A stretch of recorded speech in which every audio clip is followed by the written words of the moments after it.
This video is for entertainment purposes only and is not financial advice.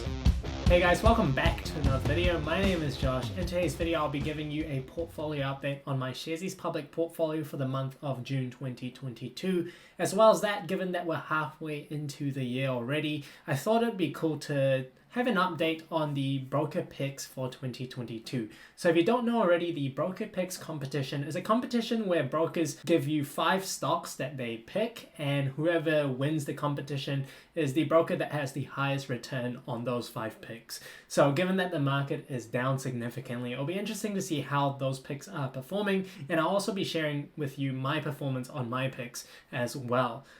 As well as that, I'll share with you 4 stocks that I have on my NZX watch list. There are some opportunities that are coming up, and I'll share with you 4 that I'm looking into quite closely.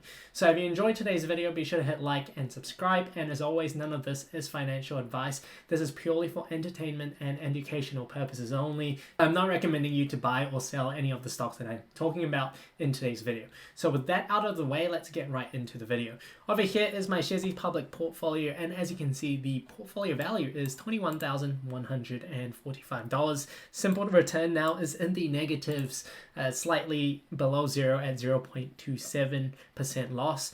And in the portfolio, currently there is $1,124 sitting in cash. In terms of the positions, however, nothing much has changed. The same positions that I had last month are still in the portfolio. I did, though, have a sell order on Oceania Healthcare for a small portion of my total holdings to sell 1,000 shares at 99 cents. This was placed halfway through the month and the order didn't get filled, so currently there's a sell order over here. As I mentioned before, I am looking to trim my position in Oceania Healthcare and move that into Somerset. For the month of June, I actually did buy some Somerset shares at $9.51, so it's more or less in line with what the shares are currently trading at.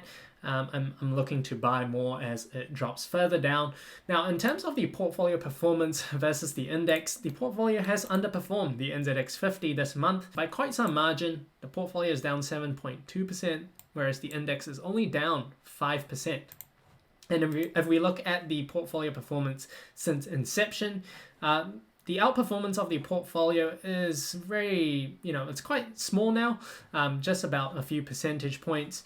The portfolio is at a 1% return, so done a lot of talking but not much result here at the moment. As you can see, in the past the portfolio has performed significantly above the index, but in a bear market I do expect to underperform the index, given that the index has a more stable core around it with larger companies, whereas the companies that I have in my portfolio tend to be smaller ones. So it is expected to see this, and a lot of the underperformance did come from a select few stocks, particularly Oceania Healthcare, which is down 26%, and that also was my largest position. Now, if we look at the bright spot of the portfolio this month, it was in Collins Foods Limited.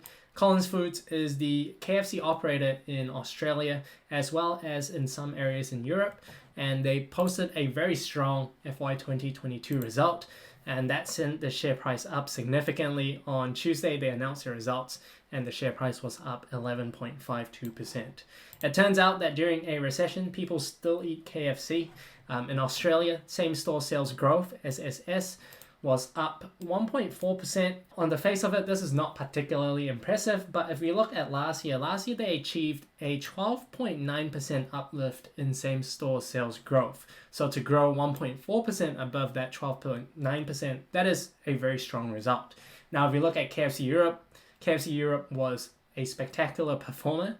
2022 SSS growth of 16.8% with 11.2% triple S growth on pre-COVID-19 levels. So the business performance is outperforming what it was doing pre-COVID, and over the past year they've been able to regain a lot of the momentum that they lost during 2021, which was heavily impacted by COVID. Taco Bell, on the other hand, is not going too well. Same-store sales growth declined 8.1% in FY22. However, given that Taco Bell is a relatively small proportion of the business, this is not material in the grand scheme of things.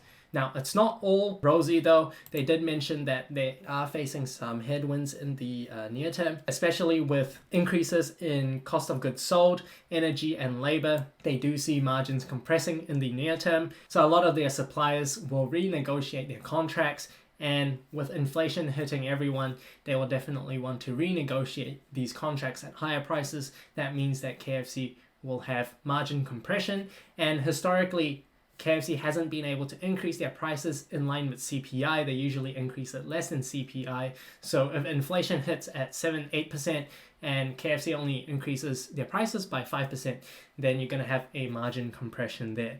So there are some headwinds with the business. However, overall, I think Collins Foods Limited is a solid business. At the current valuation of 21 times, this is in no way a cheap stock. Given the current market that we're in, anything above 20 could be seen as expensive. You know, I'm okay with my positioning. It's not a huge position in the portfolio, and I see this as a relatively decent performer during times of a recession. So I'm holding my position. I'm not adding in the stock, even though, you know, the stock has cratered recently. I haven't been buying more, but, you know, with this recent jump, I'm happy to keep my position. So I'm holding Collins Foods Limited. Nothing fundamentally has changed. In fact, fundamentally, the business is going quite strongly. So solid performer here, nothing to complain about. So now let's move on to the broker picks, and then I'll share with you 4 stocks that I have on my NZX watch list. So it's important to understand the context first of the NZX 50 performance. Year to date, the NZX 50 is down 18.23%, and from its 52-week high, it's about a 19% drop. So we're not quite in bear market territory yet. Bear market territory would be a drop of 20%, but we're pretty much there. Now, if we look at the broker picks this year, however, you can see that all the brokers in here have negative performance so far year to date. Now, this is important to note. It's from the 24th of June. So this is as at 24th of June, not as of halfway through, but it's pretty much close enough as of recording this video. Forsyth Bar is the best performer so far. They're only down 3.4% year to date, and they are number 4 in this competition. All the other brokers are down. Now, if we look at my performance, so I'm at number 19, so I'm down about 9%. But overall, still considered solid considering that the market is down about 18%. But the portfolio obviously hasn't had as good of a performance as these picks, because when I entered this competition, I entered 4 stocks that I had in the public portfolio, but the highest that I weighted was in Oceania Healthcare, and that was the worst performer. As well as that, I had Spark in this competition, which I don't have in my portfolio. I didn't have any good ideas for the NZX at that time, so I just selected Spark because their share price performance is relatively flat. They do pay out a dividend, and it turns out that such a strategy did work out in the first 6 months of this year. And it'll be interesting to see how well the rest of the year goes, whether, you know, we'll be able to see better performances. At the moment, there's only one player in this competition that is in the positive. So now I'm going to share with you 4 different stocks that I have on my watch list on the NZX. How I came about with this watch list is that I constantly look at these screens that I have set up on Ticker. What I do is you can basically see I have an ASX beaten down high quality screen, beaten down AUNZ stock screen, NZX ASX high quality filter. Basically you select certain metrics and the amounts that you want, and that will give you certain stocks. So in this case, all I did was I selected the NZX stocks. I selected stocks with a market cap of above 243 so that I get 50 stocks, and then I sorted by price change year to date. And as you can see, these are the worst performing stocks for the year. Looking through this list, I basically came up with a watch list of stocks that I'm interested in that I think could do well in the future. So the first stock is Fisher & Paykel Healthcare. As you can see, Fisher & Paykel Healthcare, one of the worst NZX 50 performing stocks at the moment, down 40% year to date. Fisher & Paykel Healthcare I've talked about before in previous videos, and I did say that around 20 to 22 I would be interested in this stock. As you can see, currently it's below 20. I haven't bought any shares in Fisher & Paykel Healthcare yet, given that I've just been a little bit more cautious buying stocks that have benefited from COVID. We don't know yet how well these stocks will perform going into the future. So I'm just keeping an eye out on Fisher & Paykel Healthcare to get further updates. The second stock is NZX. NZX runs the New Zealand exchange, and they make money through exchange fees, through trading fees, from selling data, as well as running the funds management business in SmartShares. So SmartShares have been growing significantly actually over the past few years. With the rise of passive investing in New Zealand, SmartShares benefits a lot from that. Their funds under management is growing significantly year on year. And I think, with the share price down over 38%, this is something to keep an eye out on. I am doing more research on the NZX. This is a position that I had in the portfolio a few years ago. Now that it's at $1.23 again, I am interested in the stock. So keep an eye out on this. They do pay a very solid dividend at about 7%, so it's very respectable. I think they've been hit hard by, firstly, companies' share prices dropping, and less trading volume means less fees for the NZX. But when things reverse, it can reverse just as quickly. So then that means potential upside for the NZX. So that's something I'm keeping an eye out for. Another stock is Somerset Group Holdings. Somerset, I think, is the best retirement village operator in the industry. They have the best track record. They have a significant growth pipeline ahead of them, and I think they can execute the best out of all the other listed operators. Took me a few years to figure this one out. Unfortunately, I'm a slow learner, but I think Somerset should do well in a recessionary period because they are well capitalized. They can, acquire land for much cheaper than they could a year ago.